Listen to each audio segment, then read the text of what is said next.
श्री अशोक जी, श्रीमान संजय अग्रवाल, श्रीमान गोयनका जी, सज्जन जी, उपस्थित सभी महानुभाव,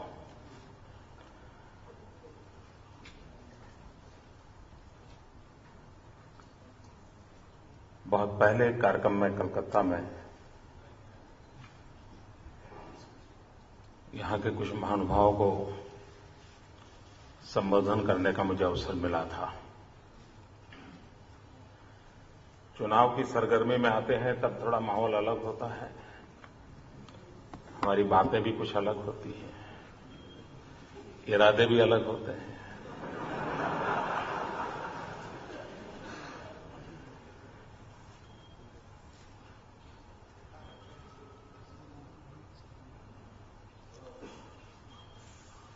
जिस प्रकार से हमारे तीनों महानुभावों ने अलग अलग विषय पर एजेंडा सेट करने के लिए सुझाव दिए हैं, तो मुझे सप्ताह भर रुकना पड़ेगा और आप लोगों को भी बिना लेबर स्ट्राइक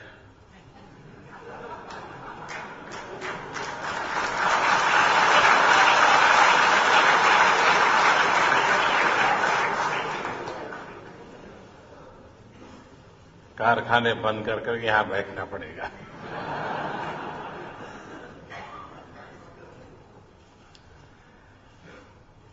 कुछ दिन पहले एक पायलट टीम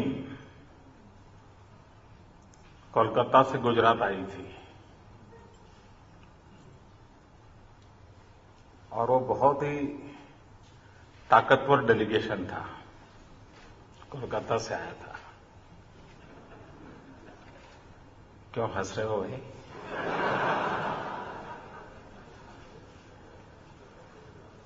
सचमुच में ताकतवर था और उन्होंने आकर के 3-4 दिन गुजरात में काफी कुछ देखा था। तो उसी दिन मुझे विश्वास हो गया था कि इतनी ताकतवर टीम है जो कोलकाता जाकर के ऐसा माहौल बनाएगी कि मैं जब जाऊंगा तब सब कुछ तैयार होगा। और वो डेलीगेशन था, आपके कुछ संगठनों से महिलाएं आई थी। हैं? यहां होंगे? है ना? हाँ, ये सब आए थे।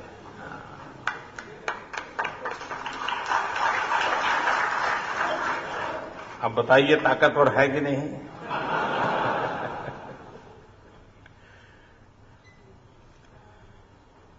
आज प्रातः मैं दक्षिणेश्वर और बेलूर मठ जाकर के अपने श्रद्धा सुमन अर्पित करने गया था। मेरा एक भावात्मक संबंध है इस भूमि के साथ, तो काफी आनंददायक सुबह से मेरा दिन प्रारंभ हुआ है और आप सबको देख करके उत्साह और बढ़ेगा, मुझे विश्वास है। और कोलकाता से आप लोगों से बहुत कुछ सीख करके मैं गुजरात जाऊंगा और बहुत सारी बातें मैं गुजरात में लागू करूंगा, इतना मुझे पूरा भरोसा है।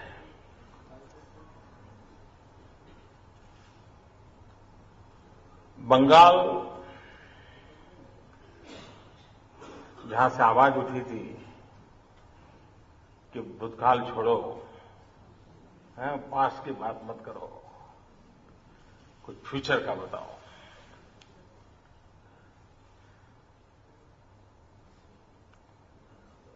अगर हमने कहीं पत्थर भी फेंकना होता है तो हाथ को पहले बहुत पीछे ले जाना पड़ता है।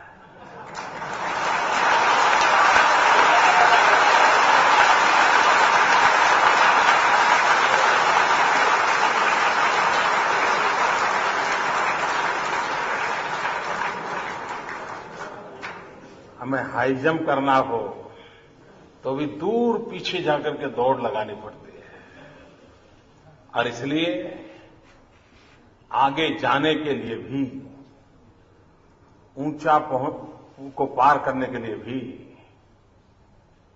पीछे जाना बहुत जरूरी होता है।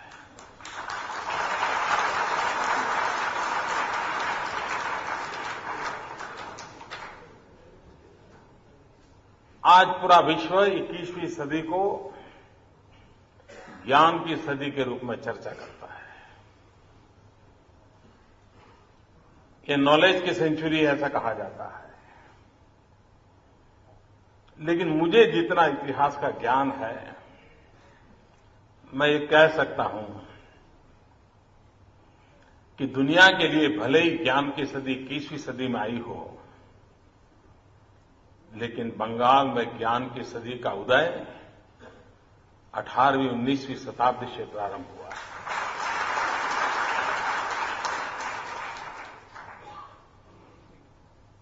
ये भूमि असामान्य है।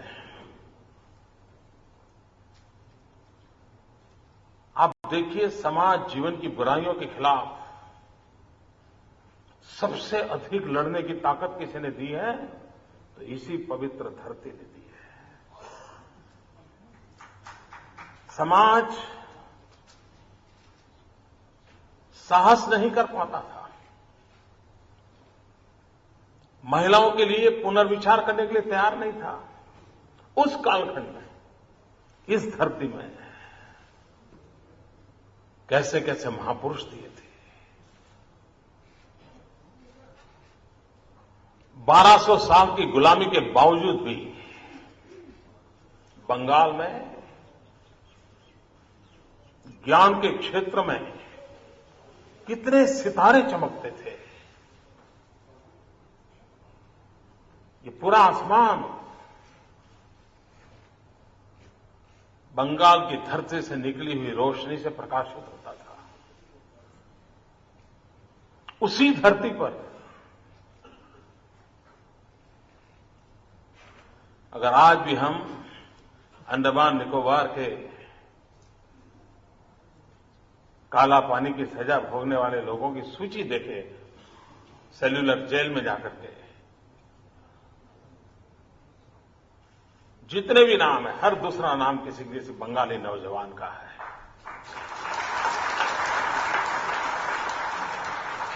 भारत मां की आजादी के लिए कष्ट झेलने वालों में बंगाल की जवानी पीछे नहीं रही थी।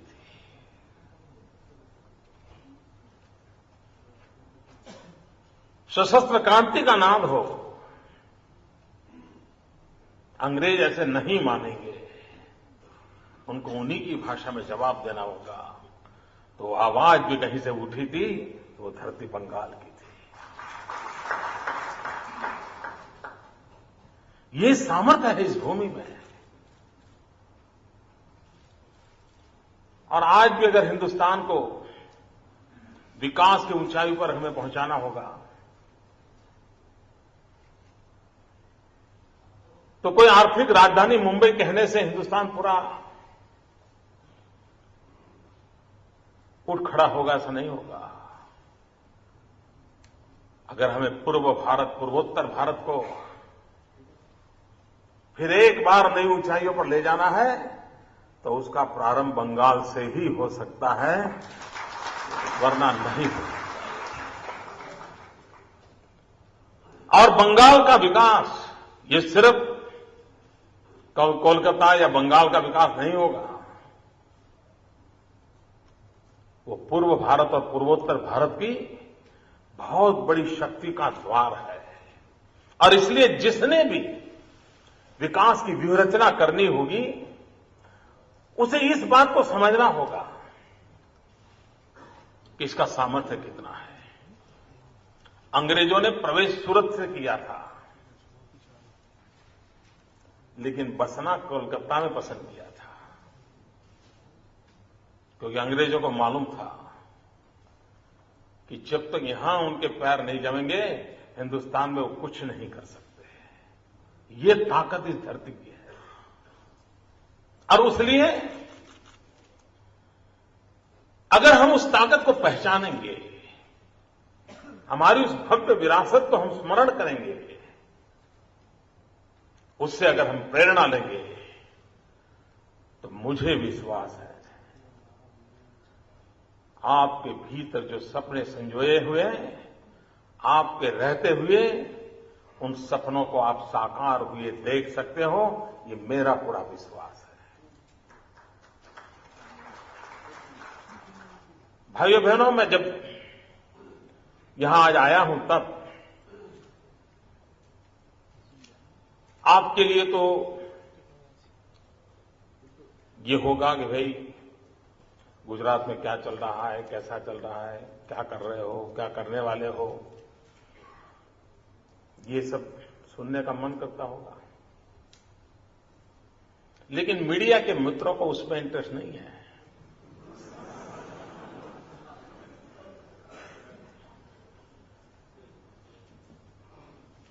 वो तो चाहेंगे कि मोदी एक शब्द बोलें, उसकी पश्चिम बंगाल की सरकार के साथ तुलना हो और फिर कल दोहरा जोखा दिया जाए।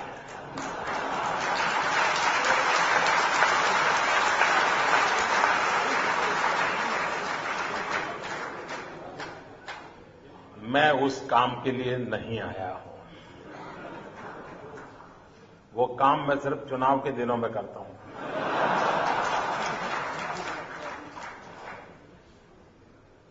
और इसलिए मेरी प्रचार माध्यमों से मीडिया के मित्रों से प्रार्थना है कि मैं जो भी विषय रखता हूं, आप मान के चलिए कि मैं कोलकाता में नहीं बोल रहा हूं।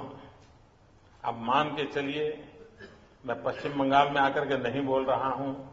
कल्पना कर लीजिए कि मैं अहमदाबाद में ही बोल रहा हूं और आप अहमदाबाद में सुन रहे हैं, तो फिर एक कंपैरिजन का सवाल खड़ा नहीं होगा। और आज मित्रों, गुजरात आपको दिखता है। आप गुजरात की जो चर्चा कर रहे हैं वो हमारे प्रयासों की 12-13 साल की यात्रा है, 2 साल की यात्रा नहीं है।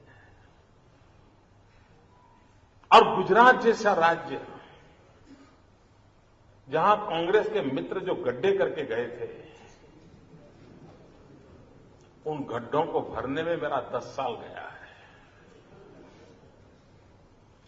और बंगाल में तो 32 साल से ऐसे गड्ढे हुए हैं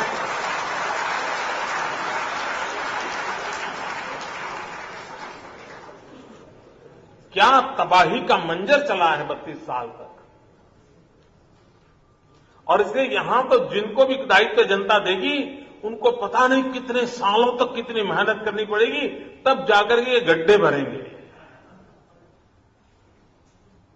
और मुझे विश्वास है कि इन दिनों जो प्रयास हो रहे हैं वो गड्ढे भरने की दिशा में हो रहे हैं। और जो पश्चिम बंगाल में रहने वाले लोगों के सपने हैं, वो सपने अवश्य पूरे होंगे, ऐसी मैं भी आशा करता हूं। भाइयों बहनों, आज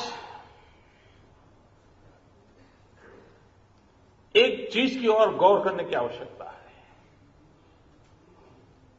और मैं चाहूंगा एक नागरिक के नाते आप भी इस बात को समझें। दिल्ली में जो यूपीए सरकार बैठी है, उसको विकास के लिए कोई काम करना हो, कोई निर्णय करना हो, 2-2 साल हो गए, फाइलें वैसी की वैसी पड़ी है। साइन करने की बात तो छोड़ो, वो खोल करके देखना भी नहीं चाहते हैं। उनको डर लगता है कि कहीं अंदर कोई छिपा कैमरा और मेरी फोटो निकाल दे तो, और फिर कोई सीबीआई कोई आ जाए तो मेरा क्या होगा। ऐसा माहौल बना है कि सब कुछ अटका पड़ा है, और उनको चिंता भी नहीं है जी, कोई चिंता नहीं है।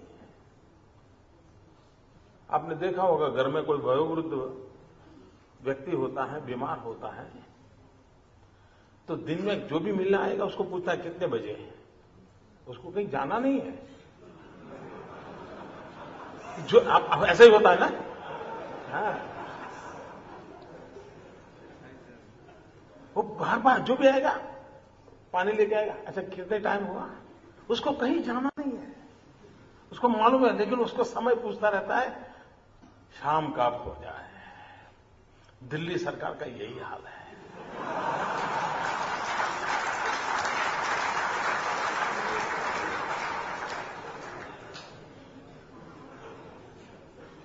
वे कैलेंडर नहीं देख रहे हैं, घड़ी देख रहे हैं। कैलेंडर तुमको 2014 दिखाता है, लेकिन वो घड़ी के हिसाब से चल रहे हैं कि शाम को क्या होगा। भाइयों बहनों,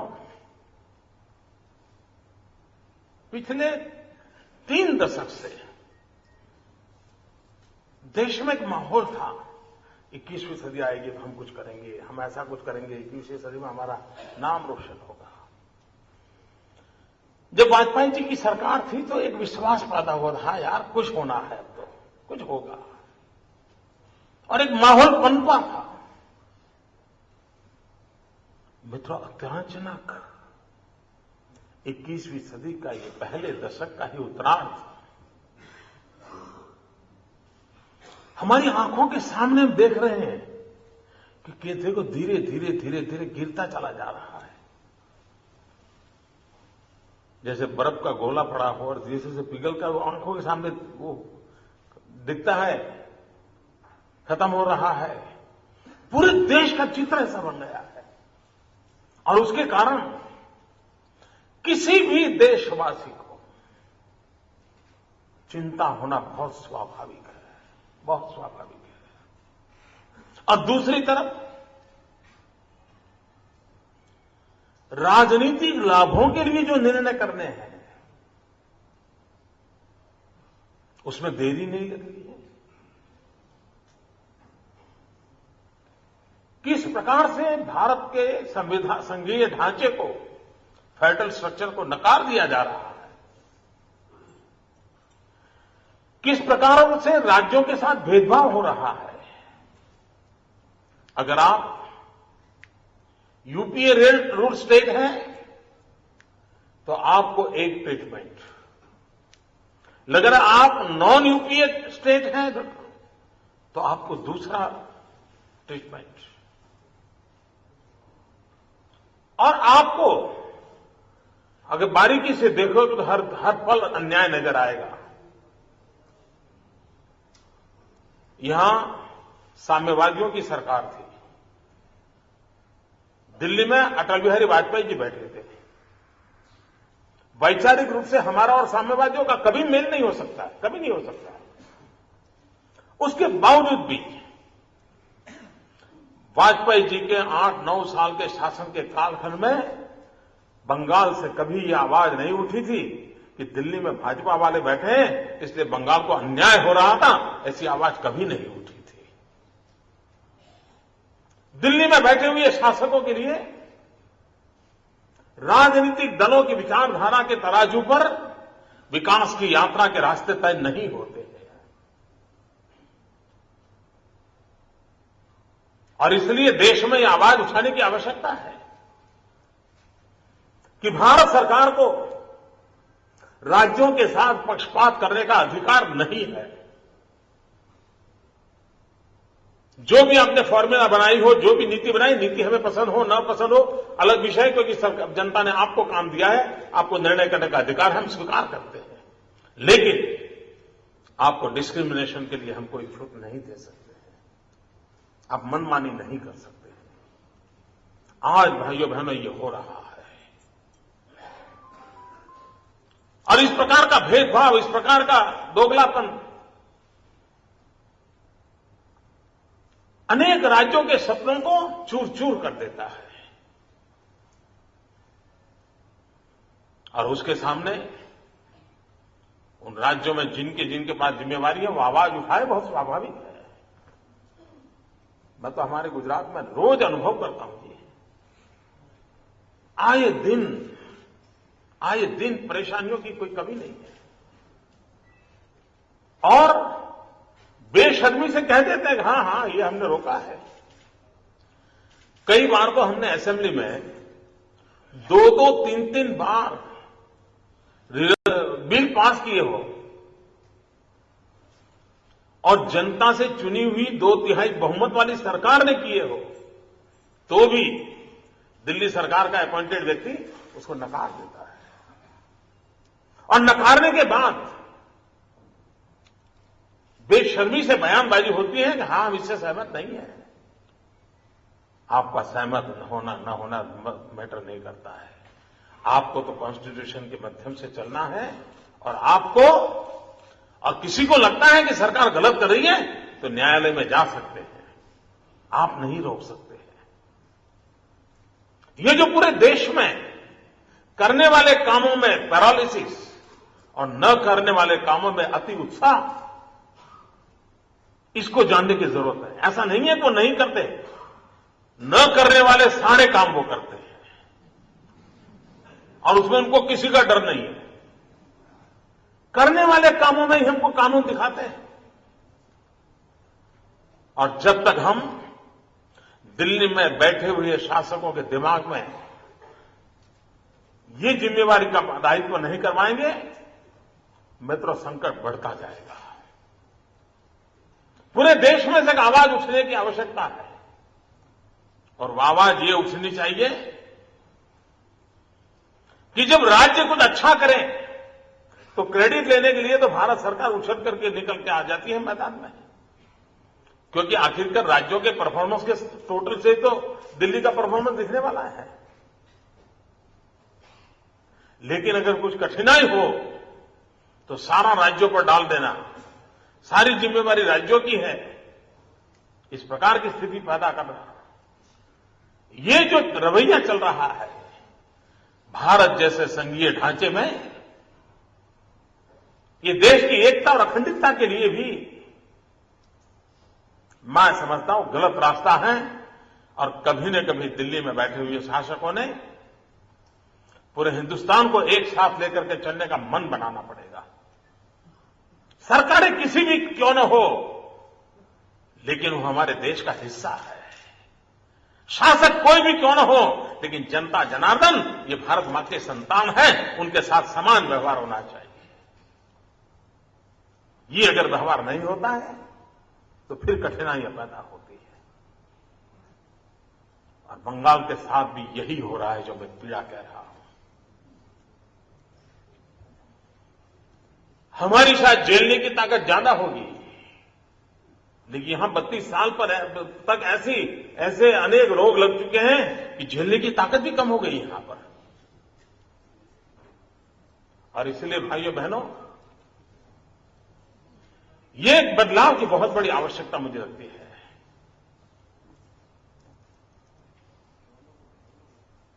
कुछ लोगों को लगता है कि क्या देश हमारा ऐसे ही जाएगा। भाइयों बहनों, मैं बहुत आशावादी व्यक्ति हूं। मैं सिर्फ आशा तो नहीं, मैं बड़ा विश्वास रखता हूं।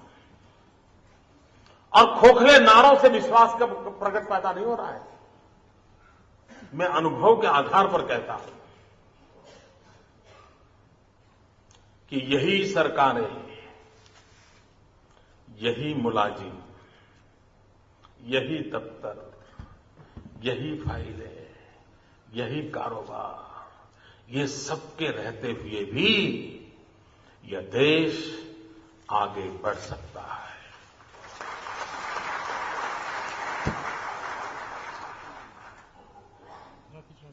लोग गुजरात के औद्योगिक विकास की चर्चा करते हैं। दूसरी तरफ हिंदुस्तान में औद्योगिक विकास और कृषि, इस दोनों के आमने सामने लाकर के खड़ा कर दिया है दिल्ली सरकार ने। खास जैसे दोनों एक दूसरे को मारने पर तुले हुए, इस प्रकार का चित्र खड़ा कर दिया गया है। ये चित्र कभी हमारे देश में नहीं था। गुजरात एक ऐसा प्रदेश है कि जहां औद्योगिक विकास भी हुआ है और साथ साथ एग्रीकल्चरल कल्टीवेबल लैंड में भी 18 लाख हेक्टेयर भूमि में वृद्धि हुई है। अगर हम उद्योगों के लिए किसानों की जमीन हड़प कर जाते तो 18 लाख हेक्टेयर भूमि कृषि योग्य बनाने का काम नहीं होता। और हमने एक विकास का जो पैमाना बनाया है, एक रास्ता खोजा है, वो हम एक पिलर पर के ऊपर टेंट खड़ा करने के पक्ष में नहीं है। हमने हमारी पूरी आर्थिक विकास यात्रा को 3 भागों में बांटा है। 1/3 manufacturing, 1/3 agriculture sector and 1/3 service sector, और तीनों को समान रूप से ताकत देकर के आगे बढ़ाते हैं। तो कभी मान लीजिए एक आध पिलर में गड़बड़ हो गई तो 2 पिलर बचा लेते हैं। कुल मिलाकर के इकोनॉमी आपकी ढह नहीं जाती है। संकट आते जाते हैं, हर सरकार को आते हैं, हर राज्य को आते हैं, और उसका परिणाम ये हुआ है। अब जैसे गुजरात, हम लोग, आप में से जो भी गुजरात से परिचित होंगे, आप में से जो राजस्थान से परिचित हैं, वो गुजरात का अनुमान लगा सकते हैं। गुजरात एक प्रकार से हमारे यहां रेगिस्तान है। 10 साल में 7 साल पानी नहीं है। वाटर स्कैर्सिटी वाला हमारा स्टेट है। नदियां भी हमारे पास नर्मदा और तापी हैं, जहां पर 12 महीने पानी दे सकते हैं, लेकिन बाकी नदियां तो सिर्फ जमीन पर जैसे नक्शा बना है ऐसे ही है। बारिश होते समय पानी दिखता है, वरना पानी नहीं दिखता है। उसके बावजूद भी हमारे यहां एग्रीकल्चर ग्रोथ, हिंदुस्तान का एग्रीकल्चर ग्रोथ 2%, 3%, 2%, 3% में इधर उधर चलता रहता है। पिछले 20 साल से हर सरकार ने 4% एग्रीकल्चर ग्रोथ का संकल्प किया है, 4%, लेकिन 4% हम अचीव नहीं कर पाए। भाइयों बहनों, गुजरात ने पिछले पूरे दशक का एवरेज करीब 10% का एग्रीकल्चर ग्रोथ है। और आप जिस जगत से आते हैं, आपको पता है कि 0.2% भी अगर ग्रोथ बढ़ता है तो इकोनॉमी कितनी जनरेट होती है, आपको अंदाज है। मित्रों,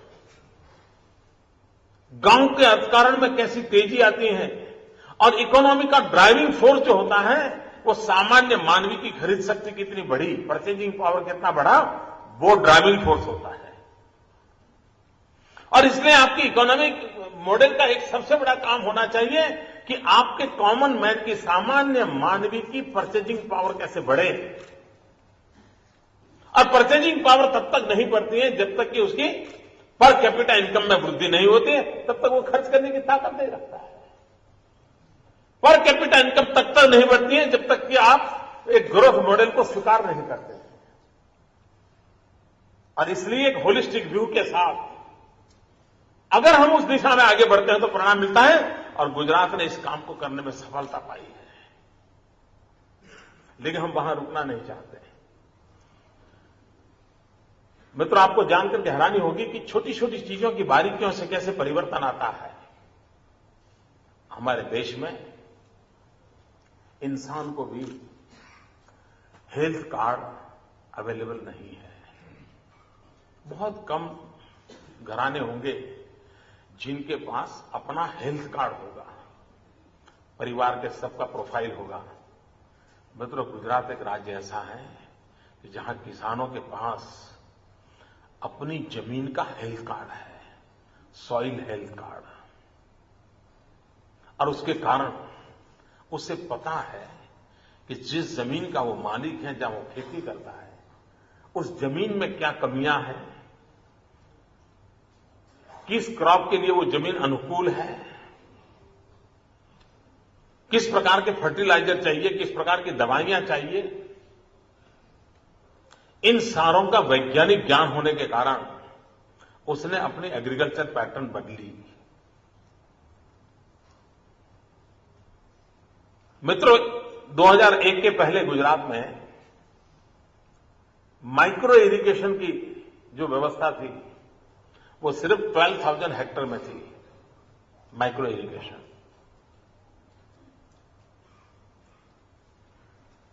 अब जिस प्रदेश में पानी नहीं है, उस प्रदेश ने किस प्रकार से काम को करना चाहिए, हमने उस पर बल दिया, माइक्रो इरिगेशन को प्रमोट किया।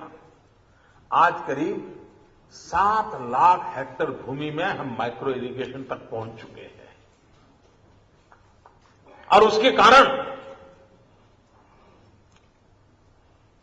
किसान को भी विश्वास हो गया है, भाई जमीन कम होगी तो भी, पानी कम होगा तो भी हम फसल ज्यादा पैदा कर सकते हैं, क्वालिटी अच्छी कर सकते हैं, हम कमाई कर सकते हैं।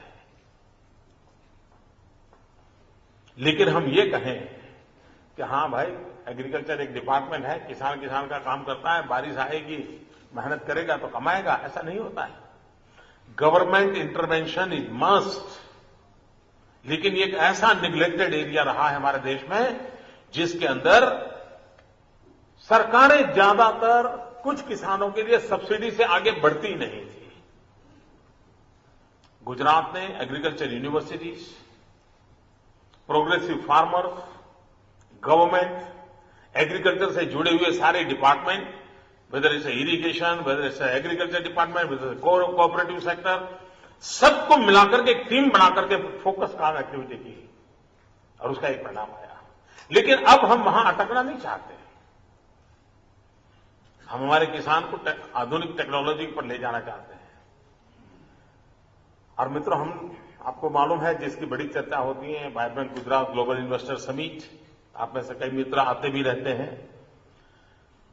उसमें हम औद्योगिक विकास, इन सारे विषयों पर बल देते हैं।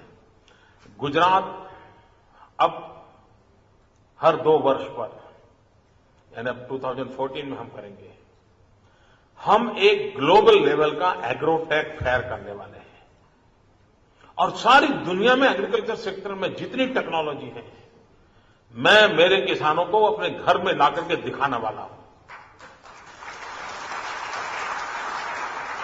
और मैं चाहता हूं कि दुनिया की बराबरी मेरा किसान करे, वो आधुनिक से आधुनिक विज्ञान का उपयोग करे और दुनिया की बराबरी में खड़ा रहे, ऐसे उत्पादन करके विश्व के बाजार को कब्जा करने की कोशिश करे, उस दिशा में हम ले जाना चाहते हैं। इतना ही नहीं, हमारा किसान को अगर हमें मजबूत बनाना है तो हमें वैल्यू एडिशन की चेन खड़ी करनी होगी, हमें इंफ्रास्ट्रक्चर खड़े करने होंगे, कोल्ड स्टोरेज हो, वेयर हाउसिंग हो, एक पूरा इंफ्रास्ट्रक्चर का चेन बनाना होगा। और ये सारे देश में हो सकता है। मित्रों, आज हमारे देश में ये महंगाई की चर्चा हो रही थी। एक दिन प्रधानमंत्री ने मुझे कमेटी का चेयरमैन बनाया था। महंगाई कम हो उस पर चर्चा विचार करने के लिए कमेटी बनी है और उस कमेटी का चेयरमैन मुझे बनाया। उस रिपोर्ट को दिए हुए करीब 1.25 साल हो गया। जब रिपोर्ट दिया तो प्रधानमंत्री ने ऐसे देखा और कहा था कि मोदी जी बहुत अच्छा बनाया है। अभी 1.25 साल के बाद मैं पूछा था, मैंने कहा साहब उस रिपोर्ट की तबीयत का क्या खबर है?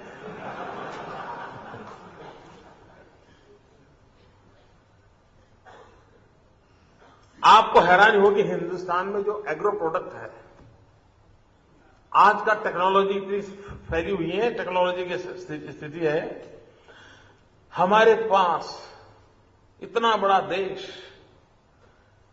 हमारा एग्रो प्रोडक्ट का रियल टाइम डाटा अवेलेबल नहीं है। देश को पता ही नहीं होता है कि गेहूं कितना तैयार हुआ, चावल कितने हुए, रिक्वायरमेंट कितनी, कुछ नहीं है जी। मैंने उनको सिंपल सुझाव दिया कि साहब टेक्नोलॉजी से सब संभव है, हम उसके लिए छोटा सा ग्रुप बनाए, उसको काम दे दें, ये करें। और अगर ये होता है तो आपको पता होगा कि कहीं पर गेहूं सड़ रहे हैं, पानी में भीग रहे हैं और कहीं पर कोई भूखा मर रहा है। अगर आपके पास जानकारी होगी तो आप छोटा सा काम यहां से उठा करके वहां रख दीजिए, उसका पेट भर जाएगा, वेस्टेज बच जाएगा। नहीं हो रहा है। और मैंने सुना सुप्रीम कोर्ट इतनी नाराज हो गई थी कि सारा अनाज सड़ रहा था और भारत सरकार को कहा कि अनाज गरीबों को बांट दो। भारत सरकार ने सुप्रीम कोर्ट की नहीं मानी और किया क्या? कलकत्ते के अखबार में आया नहीं लगता है, ऐसी खबरें आती नहीं है। मैंने सुना है कि सारा अन्न एवरेज 65 पैसे के दर से शराब बनाने वाली कंपनियों को बेच दिया गया। शराब बनाने के लिए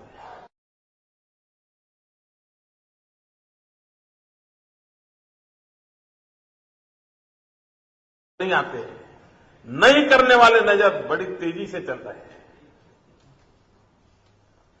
मित्रों, हमारे यहां कृषि को हमने 3 भागों में बांटा है और बल दिया है एग्रीकल्चर सेक्टर को कि 1/3 उसके जो कुछ भी रिसोर्सेज जो उसको मोबिलाइज करेगा, 1/3 रेगुलर खेती के लिए, 1/3 वृक्षों की खेती, पेड़ पौधों की खेती और 1/3 एनिमल हस्बेंड्री। मित्रों, उसके अपने खेत के किनारे पर वृक्षों की खेती का हमारे यहां जो काम चला है, अगर बारिश नहीं हुई, फसल खराब हो गई, तो उस वृक्षों की खेती से, और सरकार उसको अनुमति देती है, अगर उस पहले से खेती के रूप में उसको लिखवा दिया तो जैसे फसल वो बेच सकता है वैसे वृक्ष बेच सकता है, उसकी व्यवस्था दी है और उसकी इकोनॉमी सस्टेन कर रही है। 1/3 एनिमल हस्बेंड्री, और उसी का कारण है कि हमारा डेयरी उद्योग बहुत तेजी से चला है। और वो भी ऐसे नहीं होता जी, कितनी मेहनत करनी पड़ती है। हमारे यहां पिछले 10 साल में दूध के उत्पादन में 80% से ज्यादा ग्रोथ हुआ है, इंक्रीज हुआ है। 80% से ज्यादा इंक्रीज, एक छोटा विषय बात नहीं है। लेकिन हमने क्या किया, हम रेगुलरली सरकार की तरफ से कैटल कैंप लगाते हैं और किसी पशु को 3 किलोमीटर से ज्यादा जाना न पड़े, इतनी बड़ी संख्या में कैटल कैंप लगाते हैं, ऑपरेशन तक का सब करते हैं। आपने कभी सुना नहीं होगा, आज हमारे देश के कई राज्य ऐसे हैं कि जहां मनुष्य को कैटरेक्ट का ऑपरेशन करना हो तो चैरिटेबल ट्रस्टों के द्वारा कैटरेक्ट ऑपरेशन के कैंप लगते हैं। आज भी कई राज्यों में लगते हैं और जो सेवाभावी लोग हैं वो नेत्रदान, नेत्र यज्ञ कर करके उसको करते हैं। शायद ही दुनिया में गुजरात अकेला प्रदेश है जहां पशुओं के कैटरेक्ट का ऑपरेशन होता है। मेरे यहां पशुओं के लिए डेंटल ट्रीटमेंट होता है और उन सारी केयर करने का परिणाम यह आया है कि 112 जितने डिसीज आज पूरी तरह मेरे राज्य में जो कैटल से जुड़े हुए थे इरेडिकेट हो गए हैं। और इसलिए मित्रों, हम जब आर्थिक विकास की चर्चा करते हैं उसके कितने पहलू होते हैं, उसकी बारीकियों की ओर ध्यान दें तो फिर वो किसान, और अब आगे हम वैल्यू एडिशन की तरफ जाना चाहते हैं, हम फूड प्रोसेसिंग पर बल देना चाहते हैं। अब जैसे हमारे यहां we are a cotton grower state, अब अचानक भारत सरकार ने कॉटन को एक्सपोर्ट करना बंद कर दिया बीच में। अब कॉटन एक्सपोर्ट करना बंद हो जाए, यहां आपका एक संगठन यहां खड़ा बैठा है ना, कोटी वाले टेक्सटाइल के लोग बैठे हैं ना, तो उनको तो ज्यादा मजा आएगा। मित्रों, उन्होंने अचानक कॉटन एक्सपोर्ट पर प्रतिबंध लगा दिया। हमारे यहां किसानों को 7,000 करोड़ रुपए का नुकसान हो गया, 7,000 करोड़। अब मैं भारत सरकार की नीतियों के भरोसे जिंदा रहूंगा तो मेरा तो किसान मर जाएगा। तो हमने तय किया हम वैल्यू एडिशन करेंगे और इसलिए हम टेक्सटाइल पॉलिसी लेकर के आए। और टेक्सटाइल फील्ड में जो लोग हैं वो सब मानते होंगे कि शायद हिंदुस्तान में कहीं पर भी ऐसी टेक्सटाइल पॉलिसी नहीं है। और मेरी फॉर्मूला है 5F फॉर्मूला, और उस 5F फॉर्मूला को लेकर के हम आगे बढ़ना चाहते हैं। Farm to fibre, fibre to fabric, fabric to fashion, fashion to foreign.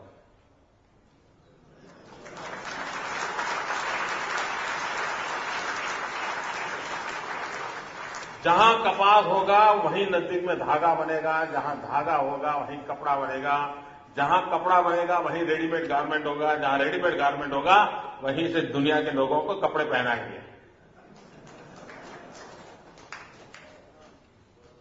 Value addition का चेन बनाना होगा और हम उस बारीकियों की ओर देखते हैं तो हम स्थितियों को बदल सकते हैं।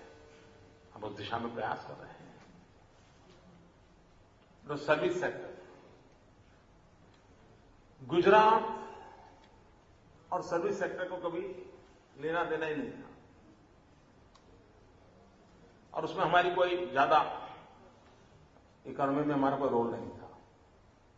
हमने सोचा कि एक अछूता क्षेत्र है, उस पर बल देना है और हमने पहला फोकस किया टूरिज्म पर। भाइयों बहनों, Gujarat was never a tourist destination. Durga Puja जैसे यहां होती है वैसे ही मेरे यहां नवरात्रि की पूजा होती है। आप भी मां के भक्त हैं, हम भी मां के भक्त हैं, लेकिन दुर्गा पूजा को देखने के लिए देश भर के टूरिस्ट बंगाल आते हैं, नवरात्रि देखने के लिए गुजरात कोई नहीं आता था। हमने इस पर बल दिया। Gujarat which was never a tourist destination, Gujarati are best tourist.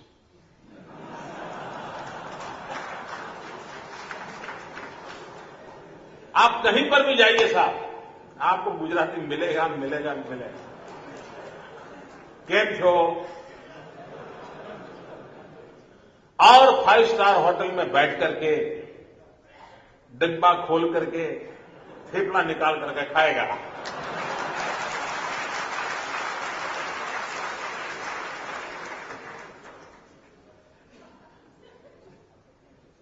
लेकिन Gujarat was never a tourist destination. हमने उसमें बल दिया और उसका परिणाम क्या है? हिंदुस्तान का पिछले 5 साल का जो टूरिज्म ग्रोथ है उससे अकेले गुजरात का टूरिज्म ग्रोथ डबल है।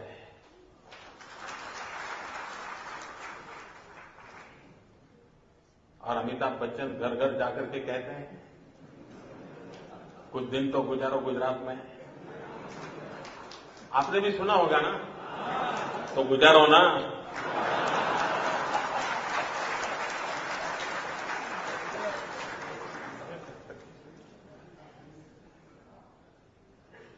मतलब चीजों को किया जा सकता है। अब जहां तक मैन्युफैक्चरिंग सेक्टर का है, हम ऑटोमोबाइल हब बन चुके हैं। आज हम सोलार एनर्जी में वर्ल्ड कैपिटल बनने जा रहे हैं। हम ऑयल रिफाइनरी में पूरे देश का करीब करीब सारा काम वहीं हो रहा है। कुछ नए क्षेत्रों में हमने कदम उठाने की दिशा में काफी साहस उठाया है, जैसे सोलार एनर्जी। हमारे देश में सोलार एनर्जी की बात आती थी तो लोग कांपते थे, डरते थे, क्योंकि बाजार में बिजली का 2.5-3 रुपए में मिलती है और 15-18 रुपए वाली बिजली के खरीदने का कोई हिम्मतपूर्ण निर्णय करे तो मीडिया नोच लेगा। आपके विरोधी आपको टुकड़े टुकड़े कर देंगे। सीधा सवाल पूछेंगे कि 3 रुपए की बिजली मिलती है, तुम सोलार की 18, 15, 16 रुपए की कैसे लेते हो भाई? क्या समझते हो तुम? और सामान्य मानव के लिए सवाल स्वाभाविक है। मित्रों, इतने विरोधों के बाद, आलोचनाओं के बाद सारी दुनिया मेरे पीछे पड़ जाएगी तो पड़ जाएगी, ये सोचने के बाद गुजरात ने सोलर एनर्जी का इनिशिएटिव लिया और आज एशिया का सबसे बड़ा सोलार पार्क गुजरात में है। और परिणाम क्या है? जब हम सोलार पॉलिसी लेकर के आए तो हमने कहा कि हम 13 रुपए में लेंगे।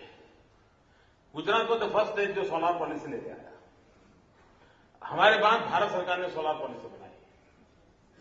बाकी चीजें तो फुल स्टॉप कॉमा के साथ उन्होंने स्वीकार कर दी, लेकिन दाम उन्होंने, हमने 13 रखा, उन्होंने 19 रखा। अब आप समझ सकते हैं भाई, कोई भी व्यापारी चीज 19 में बेचेगा कि 13 में बेचेगा? जहां 19 मिलेगा वहीं जाएगा। लेकिन भाइयों बहनों, विश्वास की भी एक ताकत होती है, और मैं मानता हूं विश्वास और भरोसा एक बहुत बड़ी ताकत होती है। परिणाम क्या हुआ?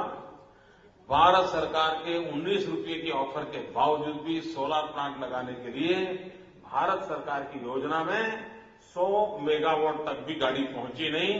गुजरात 3000 मेगावाट से आगे बढ़ रहा है 13 रुपये।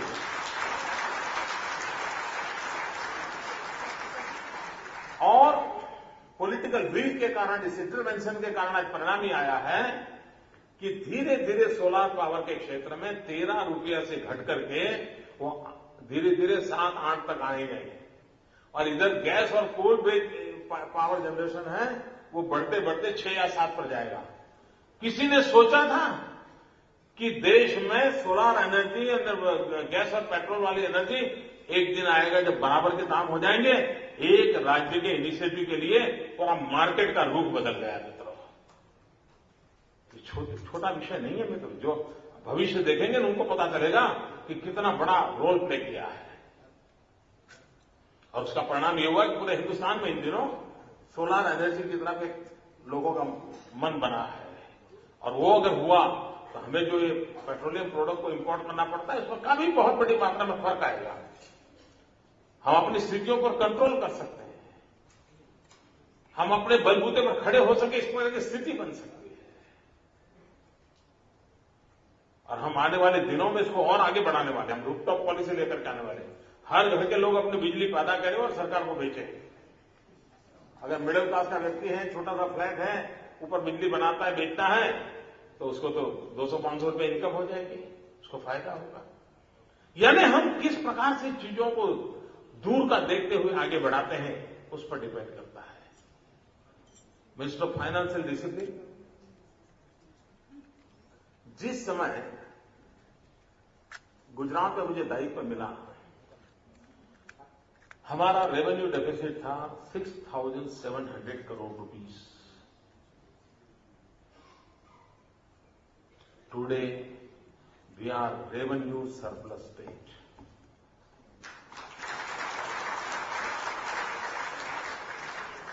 हमने पिछले 12 साल में कोई टैक्स नहीं बढ़ाए हैं।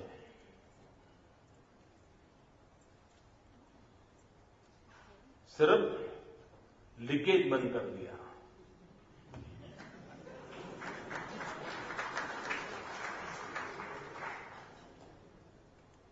मेरे यहां Gujarat electricity company, Gujarat GB, per year उसका घाटा था 2,500 करोड़ रुपीस।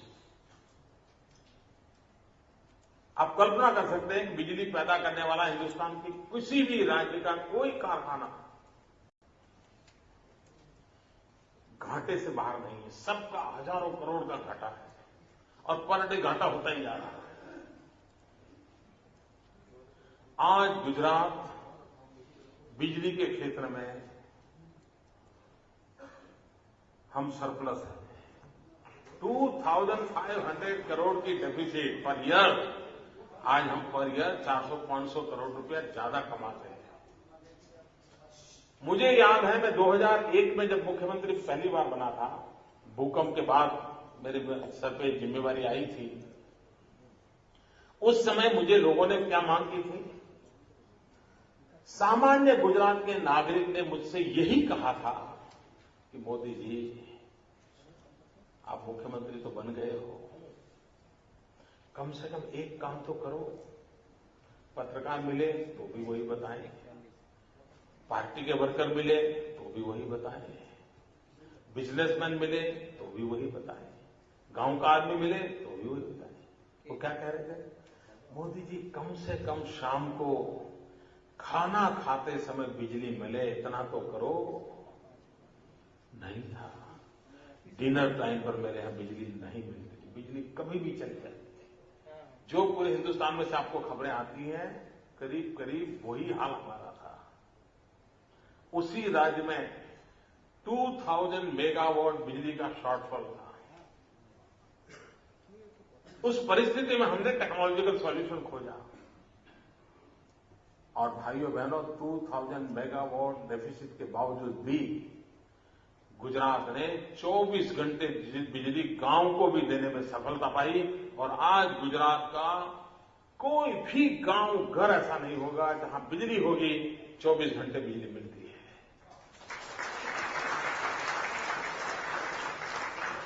हमारे यहां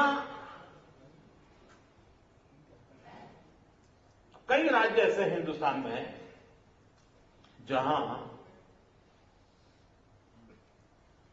बिजली आना एक खबर होती है। हमारे यहां बिजली जाना ये खबर होती है।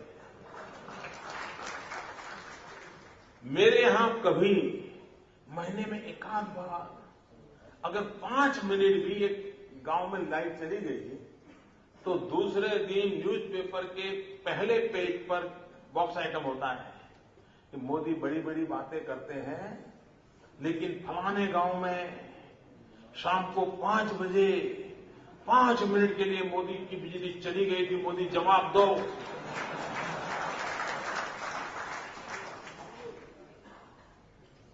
और राज्यों में क्या है, लोग बस में ट्रेन में ट्रैवल करते हैं तो बातें करते हैं, अरे यार तुम्हारी यहां आई थी? वो कहता नहीं यार मेरे यहां तो नहीं आई। बोले तुम्हारी यहां? हाँ। बोले पिछले मंगल को आई थी। नहीं यार हमारे यहां तो मंगल को भी नहीं आई। ये हाल है बिजली का। क्या भाइयों बहनों स्थितियां सुधारी नहीं जा सकती? और दिल्ली ने क्या दिया है मित्रों, कैसे देश को अंधार में डाला हुआ है। और इस अंधेरे के लिए कोई एक जिम्मेवार है तो दिल्ली में बैठी हुई सरकार जिम्मेवार है।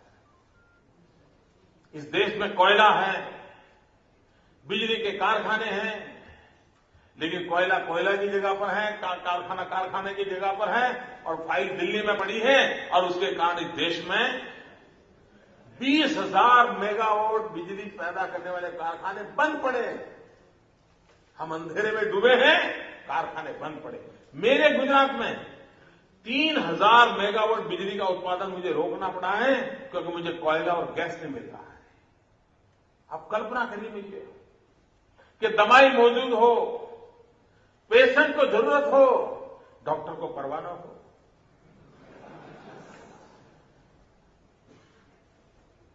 कैसे चलेगा ये? और इसलिए मित्रों ये सारी पीड़ा राजनीतिक कारणों से नहीं है।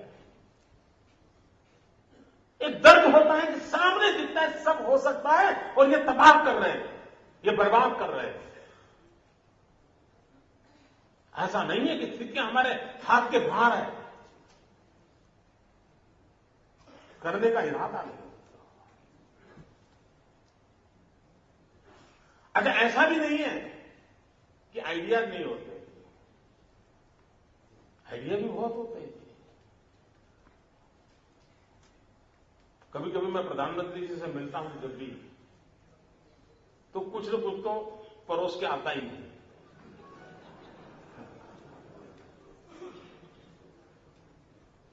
बाद में कुछ होता नहीं है। मैंने एक बार प्रधानमंत्री को सुझाव दिया, हमने कहा कि ये हमारा जो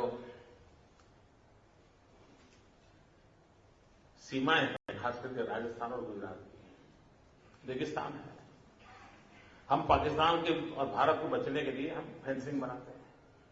हमने कहा फेंसिंग बनाने के बजाय सोलार पार्क बनाए, सैकड़ों मील लंबा और मीलों तक चौड़ा, और बीएसएफ के लोगों को काम में लगा दें। सुरक्षा की सुरक्षा हो जाएगी और बिजली की बिजली हो जाएगी। मैं बताता हूं, मुझे उस समय प्रधानमंत्री ने अपने साथ अरे भाई लिख लो ये देखो कैसे हो सकता है। आज उस बात को 2 साल हो गए और भी लिख रहा है। क्या करें मित्रों? अब पता नहीं क्यों मैं देखिए आपके पड़ोस में बांग्लादेश में क्या हो रहा है और दिल्ली सरकार की कोई सुनने को तैयार नहीं है। इतना बड़ा देश जिस बांग्लादेश को जन्म देने में भारत की बहुत बड़ी भूमिका रही है। लेकिन वो बांग्लादेश भी वहां जो नए समाचार सामने आते हैं, कितने पीड़ादायक समाचार आते हैं, और दिल्ली की सरकार कुछ नहीं कर पा रही है।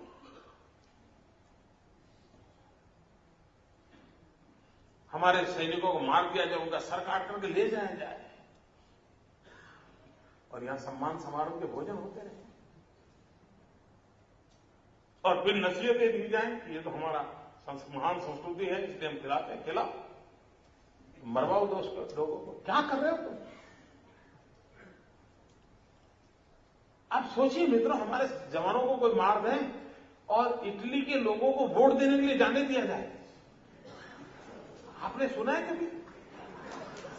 साफ हमारे देश का अच्छा सा व्यक्ति उसकी मां की फ्यूनरल में नहीं जाने देते। मां की फ्यूनरल में अगर वो केस चल रहा है, वो अदालत में जेल में पड़ा है, अभी तो गुना साबित नहीं हुआ है, सजा नहीं हुई है, और मां मर गई है, उसके फ्यूनरल में जाना है तो जाने नहीं देते। और बिल्कुल भाईचारा नहीं भाई, वोट देते।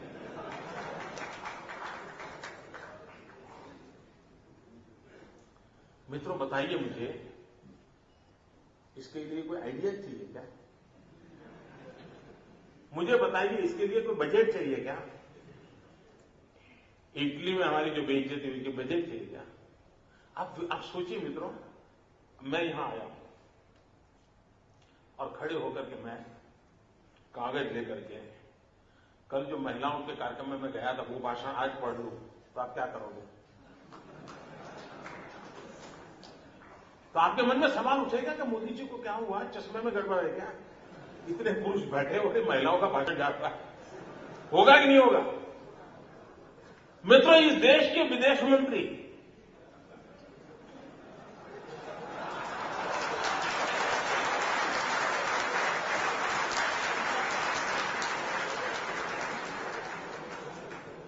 विदेश में जाकर के दूसरे देश का कागज उठा करके वो भाषण पढ़ रहा है।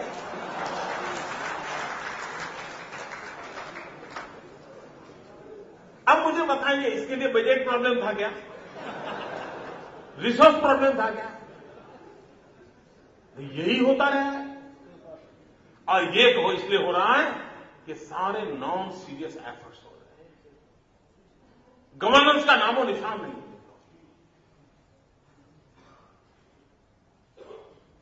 हर किसी को व्यवस्था चाहिए, और इस प्रकार से केओस की स्थिति में देश को धकेला जा रहा है। ये बहुत बड़ा संकट है मित्रों। आप कल्पना कर सकते हैं, जो देश दुनिया का सबसे नौजवान देश हो, 65% जनसंख्या जिसकी 35 से नीचे की उम्र की हो, वो देश की ताकत क्या होती है? विश्व का पूरा नौजवान हिंदुस्तान की धरती पर है मित्रों। हमारी सारी योजनाओं के केंद्र बिंदु में इस हम युवा शक्ति को अगर केंद्र में रख करके करें, हम दुनिया बदल सकते हैं। विवेकानंद जी का 150वां वर्ष देश मना रहा है, और 150वीं जयंती मना रहे हैं। तब स्वामी विवेकानंद जी ने वो सपना देखा था। जीवन के अंतकाल में विवेकानंद जी ने कहा था कि मैं मेरी आंखों के सामने देख रहा हूं, मेरी भारत माता जगत गुरु के स्थान पर विराजमान है, और वो दिन आएगा जब मेरी भारत माता जगत गुरु के स्थान पर विराजमान होगी। नौजवान ये करके दिखाएंगे। आज वो अवसर आया है, आज वो अवसर आया है, और हम सबका संकल्प रहना चाहिए, ये अवस्था बदलनी चाहिए। और मित्रों, मैं गुजरात एक्सपीरियंस से कहता हूं, ये सब कुछ बदला जा सकता है। सामान्य मानवीय के जीवन में संतोष लाया जा सकता है। हिंदुस्तान के हर नागरिक को विकास की यात्रा में हिस्सेदार बनाया जा सकता है। हर एक के अंदर देश को आगे ले जाने का सपना बोया जा सकता है। लेकिन हमारे भीतर अगर सामर्थ्य हो तो हम स्थितियां बदल सकते हैं। भाइयों बहनों, इस बंगाल की भूमि में बहुत ताकत है। मैं आज कोलकाता की इस धरती पर से पूरे बंगाल को प्रार्थना करता हूं कहिए, आपने 18वीं शताब्दी में हिंदुस्तान का नेतृत्व किया है, आपने 19वीं शताब्दी में देश का मार्गदर्शन किया है, आपने 20वीं शताब्दी में संघर्ष झेल करके भारत को मदद की है। बंगाल के मार्गदर्शन के बिना, बंगाल की ताकत के बिना बहुत कुछ अधूरा रह जाएगा। आइए हम सब मिलकर के उन भारत के सभी नागरिकों के सपनों को पूरा करने का प्रयास करें। मुझे आप सबके बीच आने का अवसर मिला, मैं आपका बहुत बहुत आभारी हूं। मैंने ज्यादा ही समय कुछ ले लिया है, और भी ले सकते हैं। ये आपकी मीटिंग में भोजन नहीं है? महत्वपूर्ण नहीं है, भोजन है। होगा होगा। बहुत बहुत धन्यवाद मित्रों, thank you.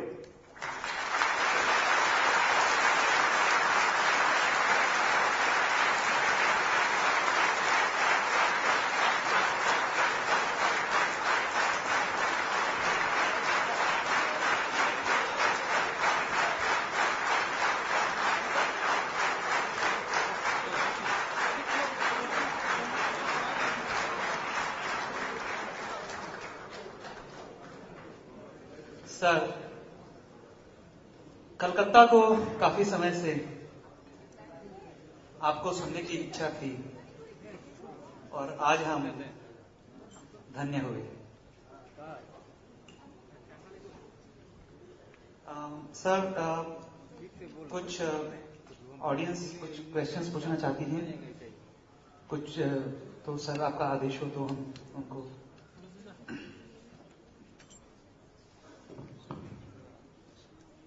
May I request Mr. Rupen Roy?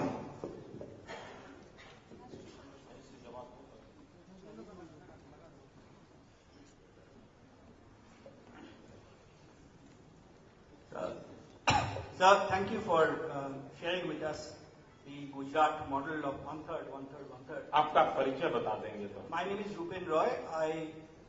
I'm a vice president of Indian Chamber, and I also work for Deloitte. Sir, this Gujarat model, Gujarat has a very rich tradition of entrepreneurship and a long history of business. Will this model require any adaptation in agricultural states like Bihar, for example? That's my question. देखिए, हमारे देश में और कहीं पर भी एक जिले का मॉडल बगल के जिले में भी वैसा का वैसा लागू होगा, ऐसा कभी होता नहीं। लेकिन उसकी दिशा, उसकी बेसिक फिलॉसफी, कुल मिलाकर के स्ट्रेटेजी, ये चीजें काम आती है। फिर अकॉर्डिंग टू रिक्वायरमेंट इसमें मॉडिफिकेशन जरूरी है, मॉडिफिकेशन नहीं।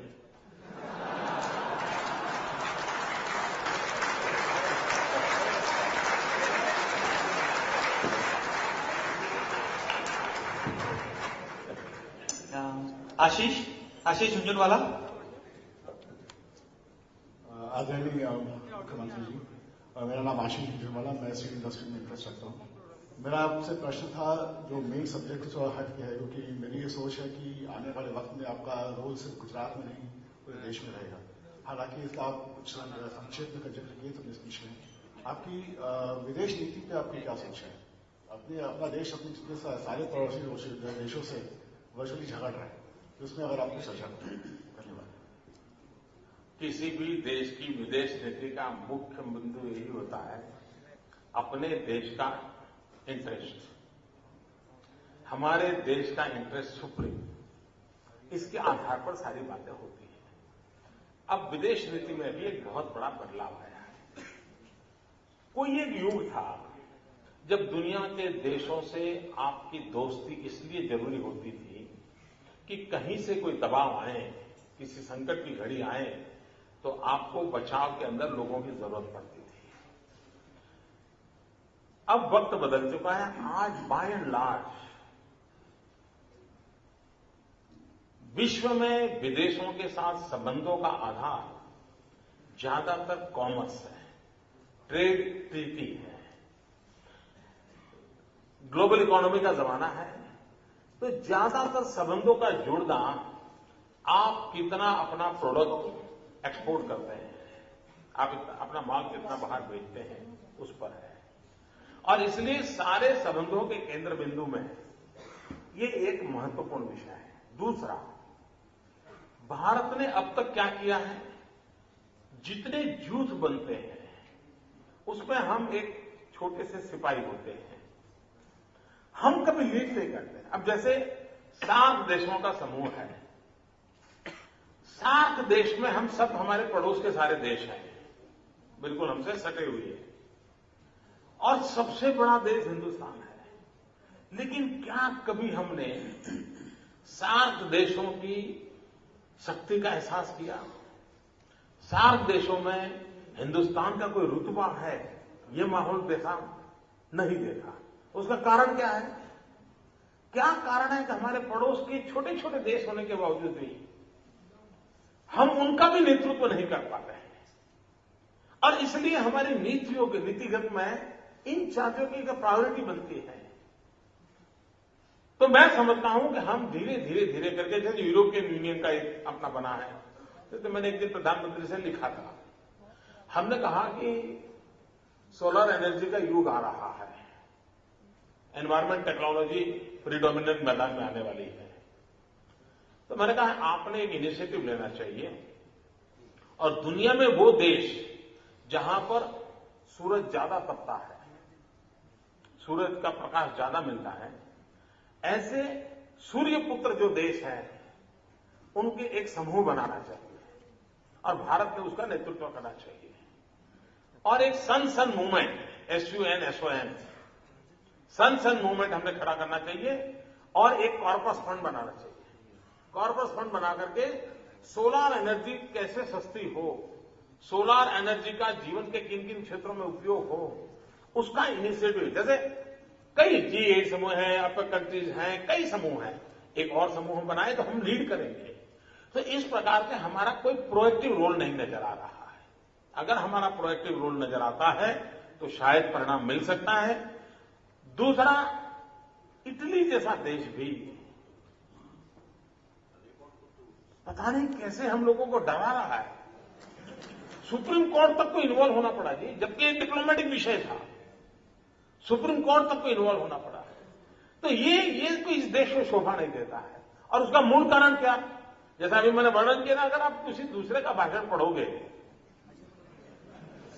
तो दुनिया हंसती है भाई, और उसी के कारण हमारी ये सब गिरावट आई है। और उसमें हम एक दमखम के साथ खड़े रहे, हम स्थितियों को बदल सकते हैं।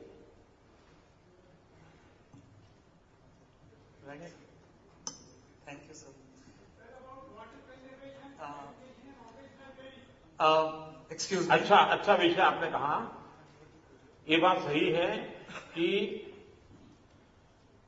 भारत युवा देश है, लेकिन युवा देश के नाते हमको उस एनर्जी को प्रोडक्टिव एनर्जी कैसे बनाना, उसका सबसे बड़ा आधार है स्किल डेवलपमेंट। और भारत ने स्किल डेवलपमेंट पर सबसे ज्यादा बल देने की समय की मांग है। अगर हम स्किल डेवलपमेंट पर बल देते हैं, हमारे नौजवानों को कोई न कोई प्रोडक्टिव क्रिएटिव कंट्रीब्यूशन के लिए हम अवसर देते हैं, तो हम बहुत कुछ कर सकते हैं। अब छोटा सा विषय है, जैसे दुनिया को मिलियंस ऑफ मिलियन टीचर्स की जरूरत है। दुनिया के पास टीचर नहीं है, हमारे पास नौजवान है। क्या हम हमारे टीचर एक्सपोर्ट कर सकते हैं? दुनिया को नर्सिस की जरूरत है, हमारे पास यूथ पावर है। हम ह्यूमन रिसोर्स डेवलपमेंट के करके दुनिया के जो नर्सिस की आवश्यकता है हम एक्सपोर्ट कर सकते हैं। हमारे पास कोई कमी नहीं है, और हमारे लोगों में क्षमता भी है दुनिया की सेवा करने की। यानी इतना बड़ा काम हम स्किल डेवलपमेंट के माध्यम से कर सकते हैं, वोकेशनल ट्रेनिंग के माध्यम से कर सकते हैं, कि हम पूरी आर्थिक व्यवस्था में एक नई शक्ति को जोड़ सकते हैं, और उस पर बल देना चाहिए। Mr. Sudhir Jalan wanted to ask a question. Can we have the mic here? Quickly.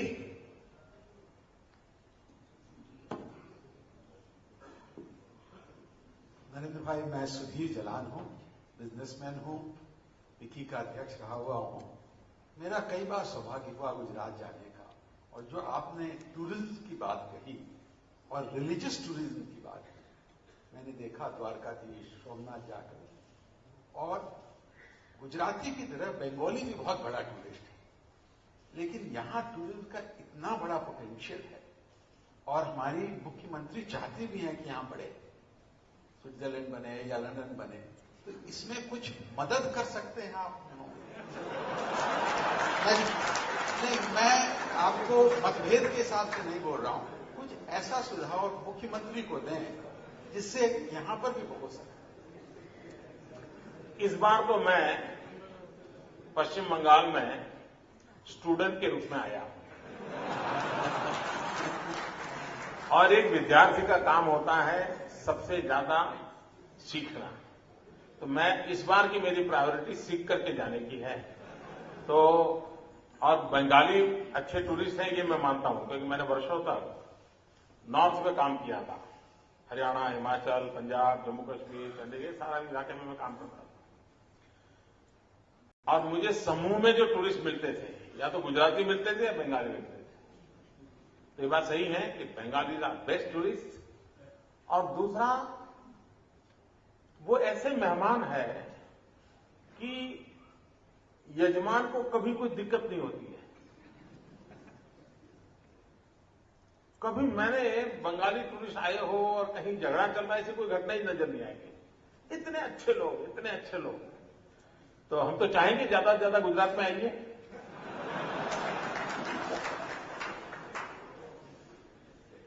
गिर के शेर देखिए, कच्छ का रण देखिए, और सफेद रण, ये अपने आप में देखने का नजारा है।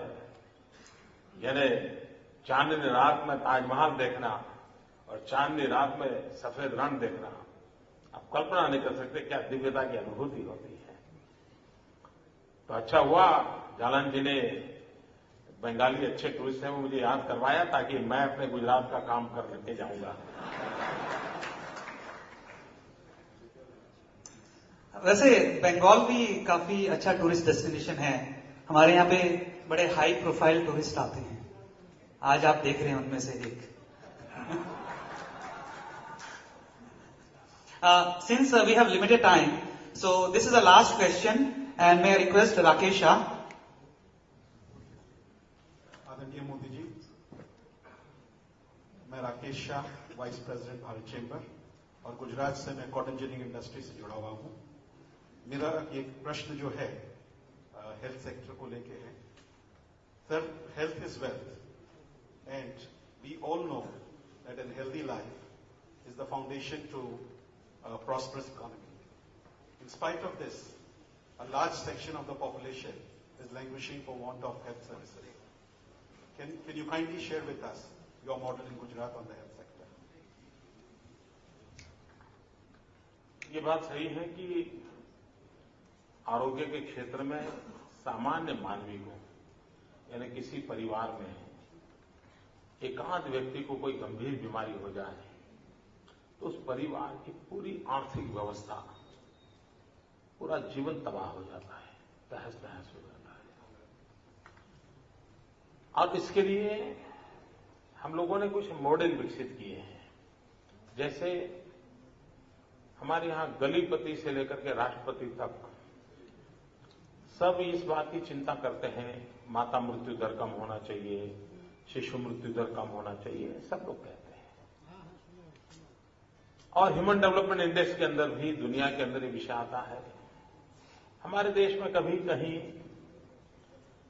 ट्यूबवेल के अंदर मानो एक आध बच्चा गिर जाए तो 24 घंटे रनिंग कमेटी चलती है, सारे टीवी कैमरा वहां लगे रहते हैं, मजबूरन राजनेताओं को भी वहां जाना पड़ता है, लोग भी बड़ा मेला लगता है, और फिर वहां से समाचार आते हैं कि एक बच्चे ने सांस ली,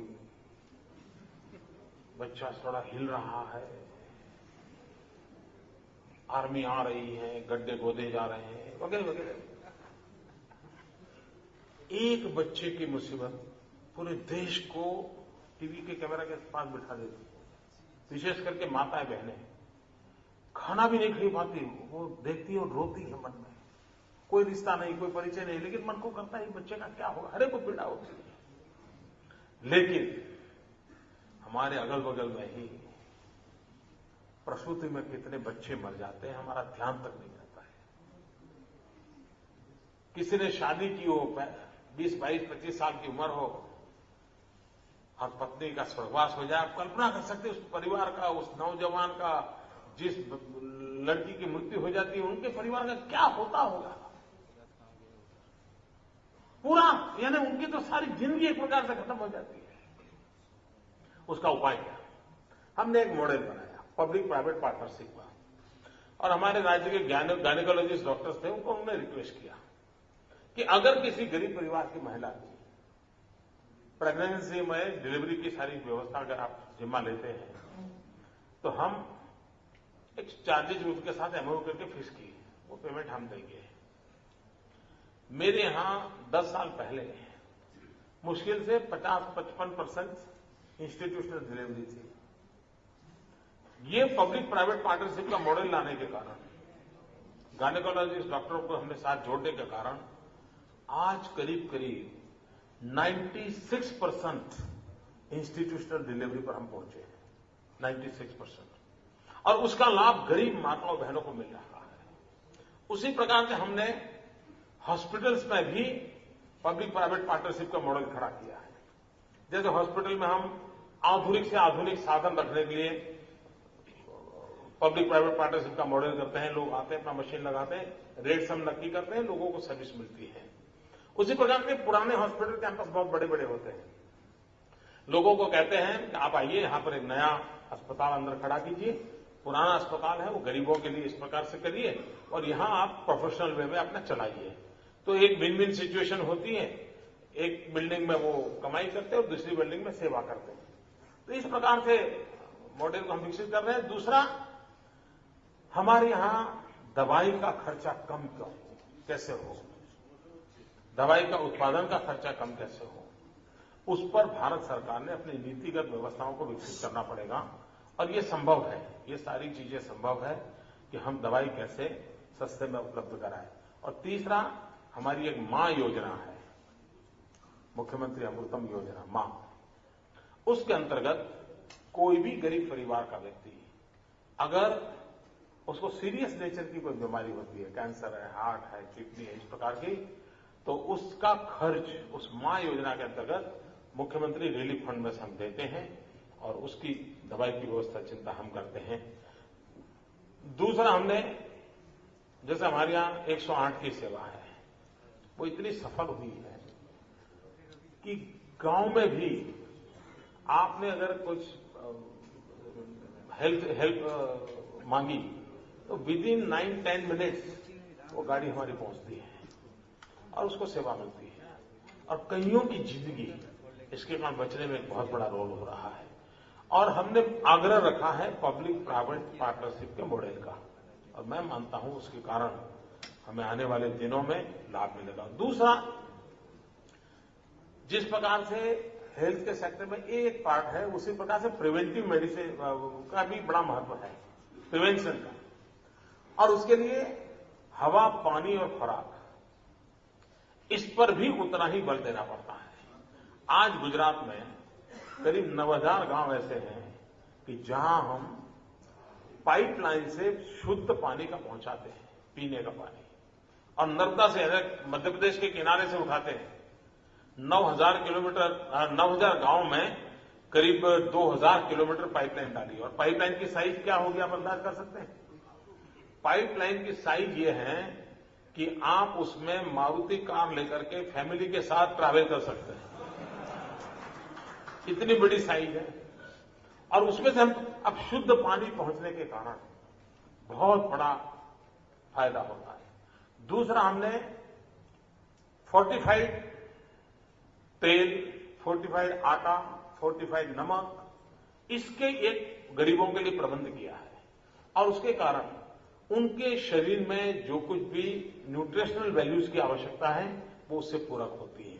और तीसरा, जैसे हमारा अहमदाबाद शहर 5 साल 6 साल पहले पूरे विश्व में सर्वाधिक एयर पॉल्यूटेड सिटी में उसका नंबर था, सर्वाधिक एयर पॉल्यूटेड। हमने सारा हमारा ट्रांसपोर्टेशन सिस्टम सीएनजी पर कन्वर्ट कर दिया और उसका परिणाम यह हुआ है कि आज दुनिया के हवा में शुद्ध शहरों में अहमदाबाद का नाम जुड़ गया है। यानी एक जमाना यहां था, एक जमाना यहां पहुंच गया। तो हम ऐसी कुछ चीजें, हवा, पानी, खुराक, उस पर कुछ अगर स्टैंडर्ड मेंटेन करें तो भी लोगों को बीमारी से बचाया जा सकता है। तो सरकार का काम है दोनों तरफ काम करना, बीमार होने के बाद की चिंता भी करना और बीमार ना हो उसकी भी चिंता करना। और दूसरी प्रकार से हमने एक काम किया है, स्कूल हेल्थ प्रोग्राम। हर वर्ष हम स्कूल के हर एक बच्चे का मेडिकल चेकअप करते हैं और हर वर्ष करीब 60-70 हजार बच्चे ऐसे मिलते हैं जिनको चश्मा का नंबर है लेकिन बेचारे को पता नहीं, तो हम उसको चश्मा देते हैं। हर वर्ष 5-7 हजार बच्चे ऐसे मिलते हैं कि जिनको जन्म से सीरियस नेचर की बीमारी है और उसके गंभीर प्रकार के ऑपरेशन करवाने होते हैं। कुछ बच्चे ऐसे ध्यान में आते हैं कि जिनको मुझे चेन्नई या बेंगलोर भेजना पड़ता है ऑपरेशन के लिए, और 12-12, 15-15 लाख रुपए खर्चा एक एक बच्चे के पीछे होता है। वो हम खोज करके निकाल के उनको इनकी व्यवस्था करते हैं। तो एक प्रकार का हमारा प्रोएक्टिव वर्क भी है कि जिसके कारण हम उसको जीवन को सुरक्षित करने की दिशा में प्रयास करते हैं। Thank you, sir. We are overshooting the time, so the last question from Mr. Ketan. Excuse me, sorry. Media के लिए मैं अलग से आने वाला हूं। Excuse me. मैं मीडिया के लिए अलग से आऊंगा। Sir, the last wish, the last desire. नहीं, ऐसा मत करो।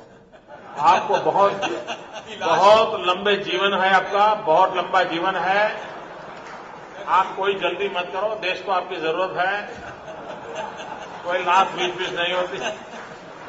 And the last destination for every politician is to lead the country and to occupy the top post, that is the Prime Minister of India. Sir, what would be your desire on this?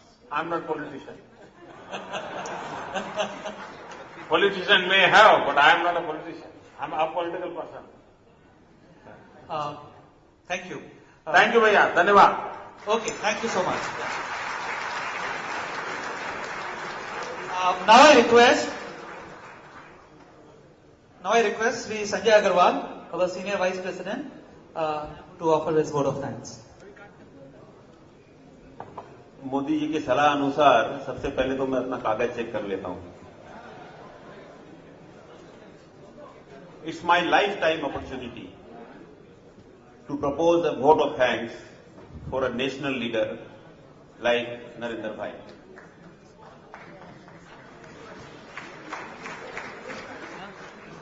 After listening to your brilliant oration on the economic front and your strategies to solve and your strategies to create the model to solve all the issues and your interaction with all the industrialists here, I am at a loss for words to describe my feelings.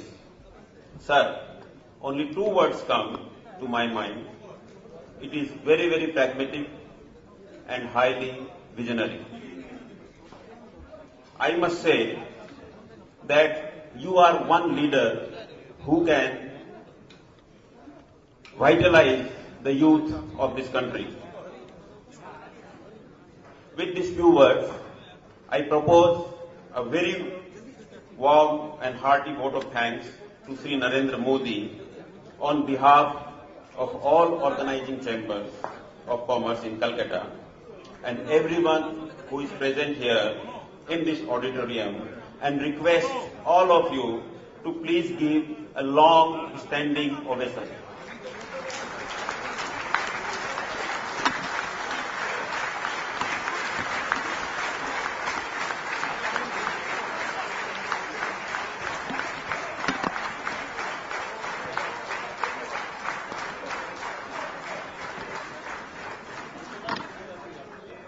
I personally thank Modi ji because due to whatever